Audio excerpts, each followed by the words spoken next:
Oi.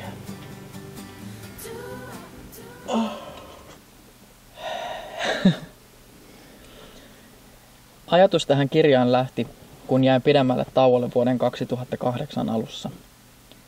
Huomasin pian, että pääni täytti isot kysymykset elämästä, joita en ollut menestymisen hektisimpinä aikoina ehtinyt miettimään. Ajattelin, että jos voin auttaa yhtäkin ihmistä, joka kamppailee tai on kamppailut samankaltaisten asioiden parissa, olen onnistunut siinä, mitä kirjan julkaisemisella ajoin takaa. Nyt sinä pääset kurkistamaan elämääni. Nautinnollisia kuunteluhetkiä.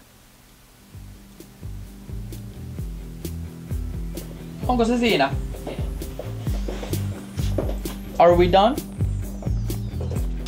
Mä ihan nopean varmistuksen vielä teen. Morjesta kaikki ja tervetuloa tänne Konaalaamuun mukaan. Me ollaan täällä mun Hengitän kirjan tiimoilta. Kello on nytten 10 aamulla. Me oon ollut tässä jo reippaasti 4,5 tuntia herreillä. Heräsin tänä aamuna tuossa 5:30 aikaa ja kävin pikasuihkussa ja lähdin Huomenta Suomeen ja Radionovaan ja nyt ollaan täällä ja kohtapuolin pitäisi lähteä vähän harjoittelemaan noita Tanssii tähtien kanssa -kuviota varten.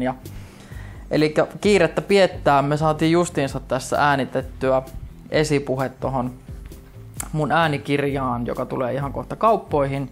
Ja toivottavasti teistä mahdollisimman moni löytää tän joko fyysisenä hyllystä tai sitten iPodista tai mitä näitä nyt on.